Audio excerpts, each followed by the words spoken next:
Olá a todos, eu sou a enfermeira Gláucia, eu sou enfermeira da unidade neonatal RT e professora da Universidade Vila Velha.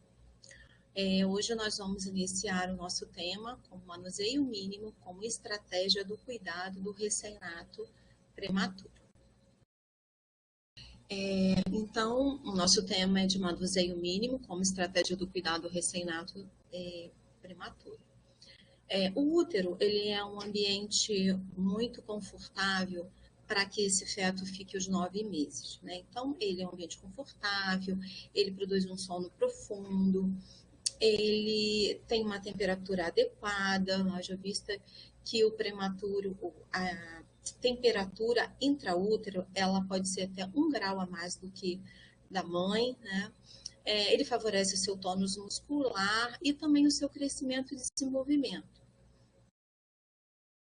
Quando esse bebê ele nasce prematuro, ele apresenta a imaturidade de alguns órgãos e sistemas, né? Então, ele é prematuro do seu pulmão, né? Ele tem uma deficiência de surfactante, né? Já que a produção surfactante ele é até 35 semanas, né? Então, ela gradativamente vai tendo essa produção. Ele tem a prematuro de pele, né? Então tem deficiência de trato córneo. Ele é prematuro também do seu coração, onde eu vou ter um canal aberto aí por mais tempo. Então, o intestino também. Então, são imaturidades, né, que ele vai precisar de um suporte. E, segundo a Organização Mundial de Saúde, temos por ano 15 milhões de partos prematuros, sendo que 1 milhão é a primeira causa, né, e principal causa de morte em recém-natos. Esse prematuro, ele precisa ser admitido, né, em algum lugar. Então, quando ele nasce, ele vai para um ambiente diferente, né, que é um ambiente que chamamos de UTI neonatal. Né? Lá ele vai ter todo esse suporte tecnológico. E hoje a gente sabe que com os avanços tecnológicos, os prematuros têm uma sobrevivência, um aparato para ter esse suporte terapêutico. Né? Então, eu tenho incubadoras umidificadas que vão ajudar nessa maturação da pele, vão evitar que esse bebê perca calor. Né? Eu vou ter berços que chamamos de UCI, né, para ter esse primeiro atendimento, né, ventiladores, né, fototerapias, aparelhos multiparamétricos, né, bombas de infusão e bombas de seringa. Então, todos esses suportes são adequados e ideais para atender esse bebê. Também eu vou contar com uma equipe multidisciplinar, então eu tenho enfermeiros, assistentes sociais, fisioterapeutas, fonoaudiólogas, psicólogos, médicos e nutricionistas. Toda essa equipe, ela tem que ser envolvida no cuidado desse neném. Né? Então, dessa família, né? Então, nós, como equipe multidisciplinar, nós temos todo esse envolvimento para atender esse prematuro. Mas esse ambiente é um ambiente de muitos excessos, né? Então ele tem muitos ruídos, uma iluminação excessiva, um excesso de manipulação e muitos procedimentos dolorosos, né? Então é um ambiente muito diferente daquele que ele vivia antes, né? No útero. E ele, quando ele nasce, ele precisa desse aporte. E aí ele é envolvido, né, e ele vive nesse ambiente agora bem diferente do que ele vivia antes. Então, quando nós olhamos um prematuro, o que a gente vê? Que precisa ter muito cuidado, que é um bebê tão pequeno, né? Então, nós temos bebês muito pequenos, né? Então, quando a gente tem um bebê, por exemplo, de 500 gramas, é um bebê muito pequeno. E quando a gente olha, a gente vê a fragilidade. Então, a gente sabe que tem que ter o cuidado, que precisa cuidar, que precisa manusear com cuidado. Mas como manusear com tanto cuidado assim? Então, como cuidar desse prematuro? Será que só a tecnologia, os profissionais envolvidos, né? Então, as incubadoras, né, mais sofisticadas, todo mundo que está envolvido ali no cuidado do prematuro e da família, é o suficiente? Não, a gente precisa minimizar esse manuseio.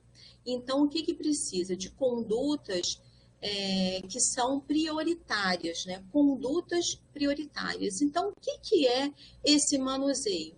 Então, são condutas que são organizadas pela equipe multidisciplinar, onde a gente prioriza esse cuidado do recém-nascido, né? Do recém-nascido prematuro. E esse cuidado ele deve ser organizado, né, e sistematizado. Né? Então, como organizar esse cuidado?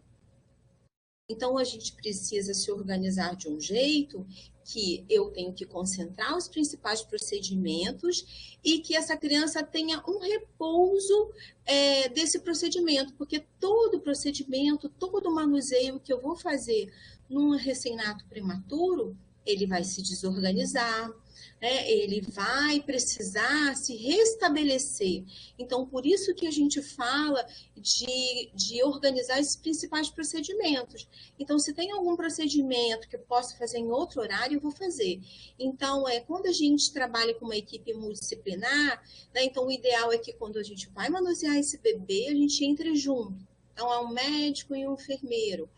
Um enfermeiro e um fisioterapeuta. É aquele momento em que a gente vai manusear. Mas vamos supor que tenha outras coisas para fazer. Se for alguma coisa que eu possa fazer e que vai ser possível eu passar para outra pessoa, eu vou falar. Então, exemplo, eu vou verificar os sinais vitais. Mas aí o técnico quer verificar os sinais vitais. Mas se eu já vi, eu vou passar para ele. E assim o médico também. Isso para quê? Para que não manuseie ele excessivamente. Porque o manuseio excessivo, ele desestabiliza. E ele leva maior tempo para se organizar. Ele gasta energia, ele fica estressado, causa dor, né? Porque qualquer manuseio, ele entende isso como dor. Então, é importante concentrar esses procedimentos prioritários, né, e que ele tenha um maior tempo para esse repouso. Então, quanto maior tempo ele tenha para se repousar, melhor vai ser o próximo manuseio que nós precisamos fazer nele. Né? Então, ele precisa se recompor daquele manuseio, porque qualquer manuseio vai estressar ele. Então, mesmo que seja um manuseio tanto o bebê, que o que acontece? Quando a gente termina, a gente quer organizar, e ele não consegue, né, se organizar novamente. Então, você põe, né, você acomoda ele, coloca ali o útero em ó, né, você organiza, tenta organizar, você coloca numa outra posição, um outro decúbito, e ele não fica. Ele se organizou tanto, ele se estressou tanto, que ele não consegue se organizar. Então, a gente precisa ter paciência para tentar fazer com que ele se organize novamente, né, para que ele se recomponha desse manuseio e que no próximo manuseio ele já esteja recuperado. Os principais objetivos, então, desse manuseio é minimizar o estresse e a dor causado pelo manuseio excessivo, diminuir as sequelas e morte em menores de 1,5 kg e reduzir as sequelas de hemorragia intracraniana, já que, principalmente nas primeiras 70 horas de vida, são as principais, são onde ocorre maior número de hemorragias intracranianas. Então, o manuseio mínimo é muito importante nas primeiras 72 horas de vida, né, onde a gente faz essa prevenção de hemorragia, mas ele deve ser continuado, principalmente se for um prematuro extremo. Então, esse manuseio mínimo deve estar envolvido toda a equipe, né, que atende esse bebê. Ele é o centro, é o principal. Nós temos que nos organizar para atender esse bebê. Né? Então, a gente não pode deixar ele estressado, não pode deixar ele com dor, né? E a gente precisa ter muita responsabilidade nesse cuidado. Então, um programa de manuseio mínimo pelo Portal de Boas Práticas, em 2018, ele colocou 5 itens, né? O manuseio mínimo como forma de neuroproteção, os cuidados com a pele, a monitorização, os procedimentos e investigações e o posicionamento ou a organização desse bebê.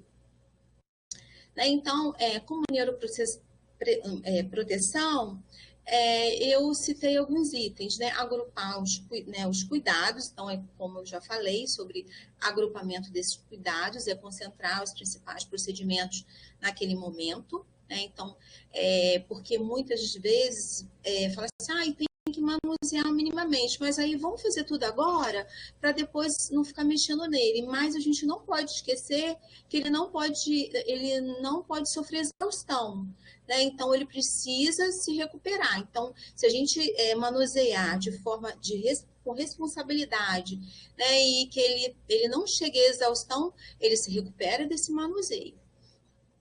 Ter a consciência no cuidar, né? Então diminui esse estresse do cuidar e dos procedimentos de rotina. O manuseio com intervalo de 3, 4 horas é um período bom para ele se recompor, mas a gente pode fazer também com até 6 horas, né? Em um intervalo e outro, isso vai depender muito da criança, né? E instituir esse protocolo de prevenção de hemorragia. Dentro dos cuidados da pele, né? Então, remover os adesivos com cuidado e lentamente, né? Então, isso também diminuir também a quantidade de adesivos. Então, o mínimo que se possa colocar nesse bebê é o ideal. Não utilizar esparadrapo comum, né? Para fixação de catéteres, né? O uso de incubadora umidificada, né? Que a incubadora ajuda muito na evitar perda de calor e também de água pela pele, né? Então, antes a gente não tinha as incubadoras umidificadas e o bebê ficava muito seco, né? Então, ele ficava porque ele perdia muita água pela pele e o ar que era levado ali dentro da incubadora era um ar que não era umidificado. Hoje, com a umidificação, a gente consegue manter essa pele mais hidratada, né? Promover fixação adequada de catéteres, cânulas endotraqueais, acessos venosos, sensores de oximetria com fita adesiva apropriada para uma pele que é sensível, né? Quanto mais prematuro, mais sensível. Manter uma temperatura corporal estável, com uma faixa de normalidade entre 36,5 e 37,5, né? Então, prematuro, a partir de 36,4, ele já entra num processo de hipotermia, né? E a temperatura é um grande desafio, né? Principalmente na admissão desse bebê, né? Então, aquele transporte da sala de parto até a unidade neonatal, ele perde muito, então quando ele nasce ele já perde muita temperatura e é um desafio para a gente manter essa temperatura, né? Então muitas vezes ele chega já com uma temperatura menor que 36,5, mas a gente precisa intensificar, né, o nosso cuidado e até o próprio manuseio em bloco, né, em manuseio mínimo, ajuda, né, a manter essa temperatura mais adequada.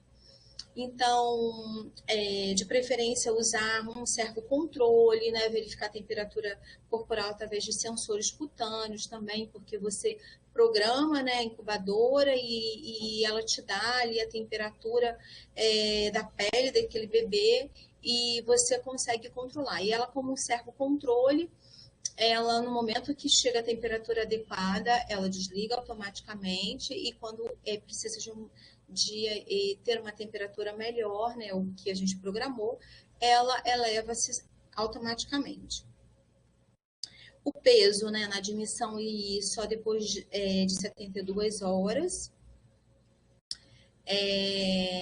Os procedimentos, né? Então, durante o procedimento, o que é importante? Minimizar o tempo de realização desses procedimentos e todos os estímulos luminosos, sonoros, entre outros.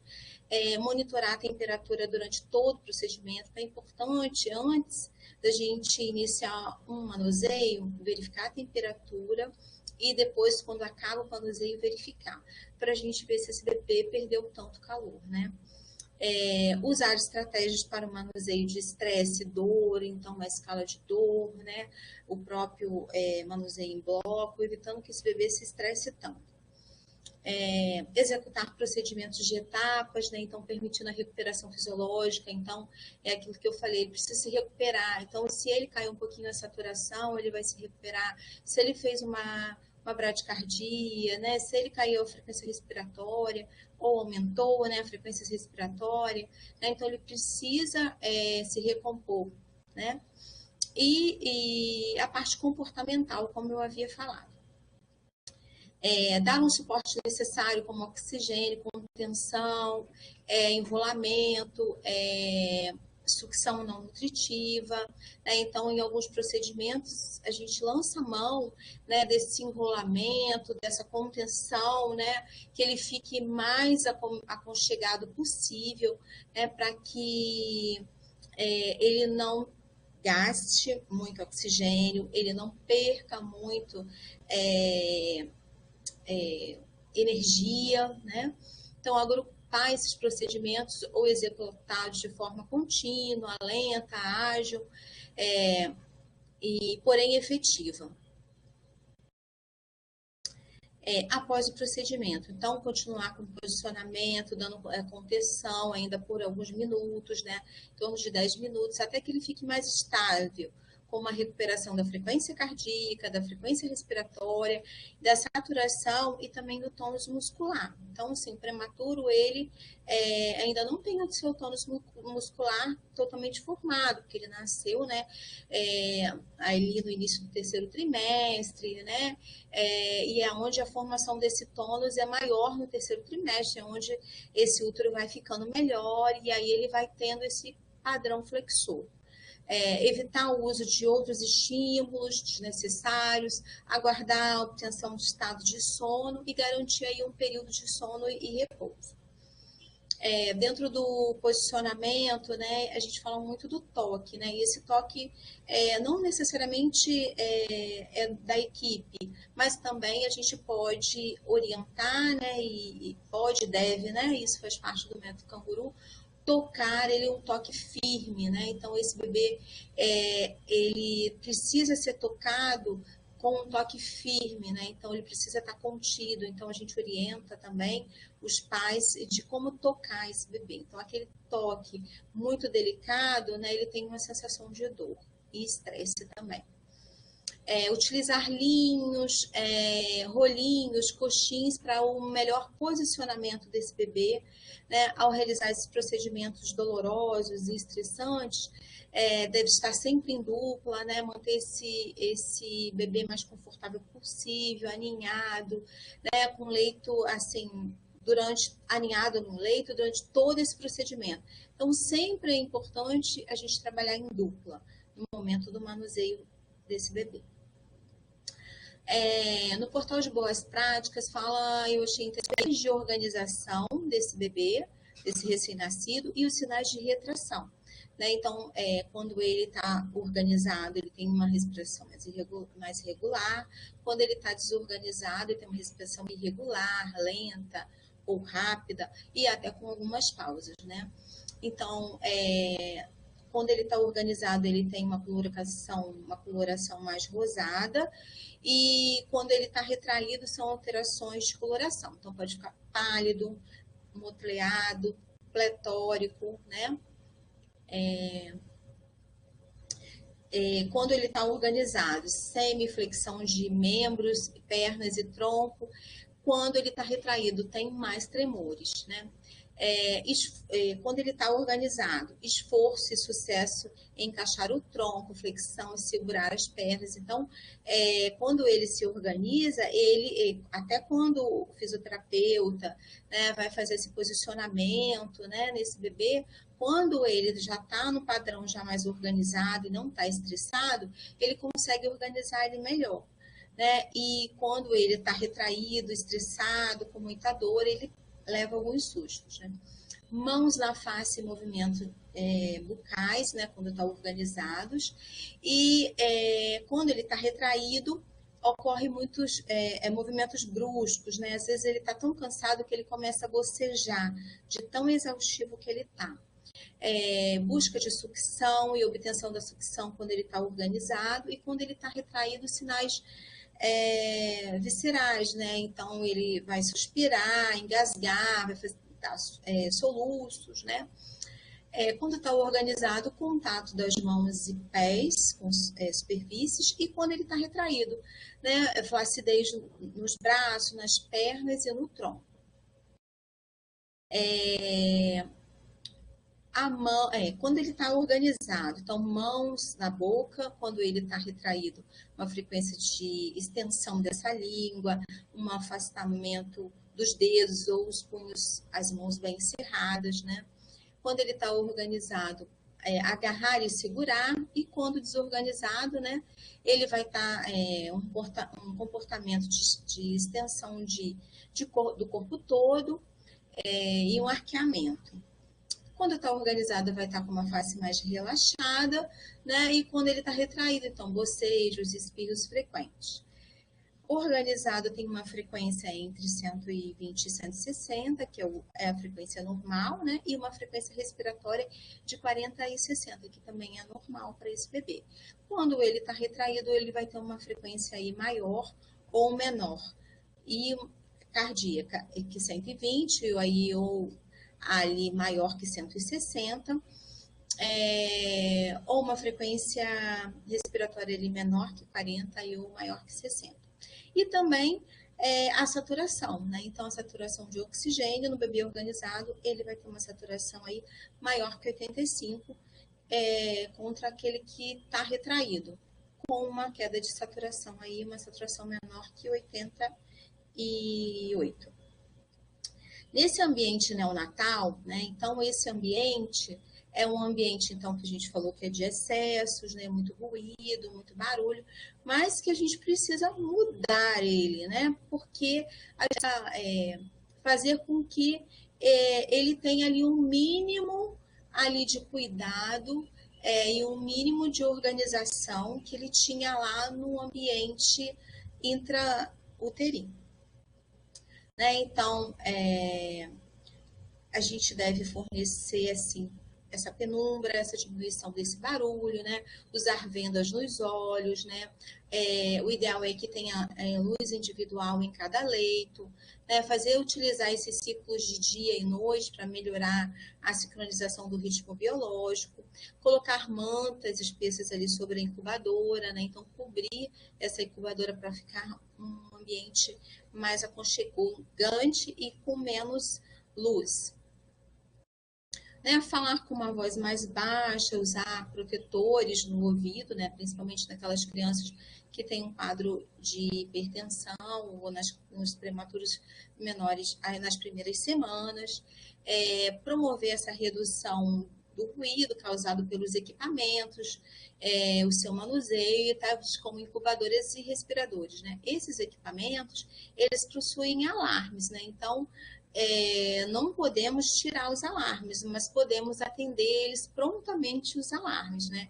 E então a gente ficar nessa vigia de diminuir esse ruído, né? E proporcionar momentos como a hora do psil, a hora do soninho, em que eu tenho um momento em que eu reduzo a luz, eu diminuo ou eu paro os procedimentos, né?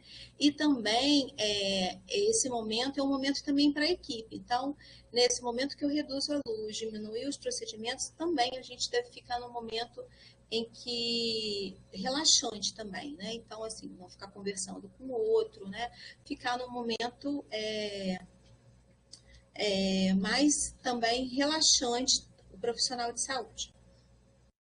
Então, compete à equipe multidisciplinar a adequar e respeitar os horários dessa manipulação de acordo com o quadro clínico do prematuro. Então, eu quero dizer que todos os profissionais eles devem estar envolvidos nesse cuidado e que devem respeitar, né, e adequar esses horários para que essa manipulação ocorra de forma efetiva, né, e que consiga concentrar esses principais procedimentos.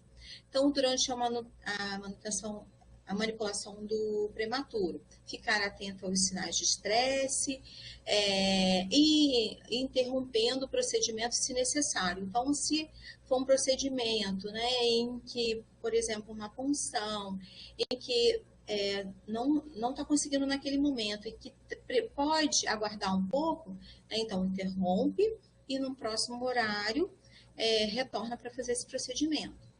Realizar manipulação durante as estratégias para manter a organização do prematuro.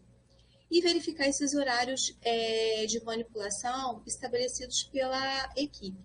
Né? Então, é importante que a equipe ela combine esse horário de manuseio.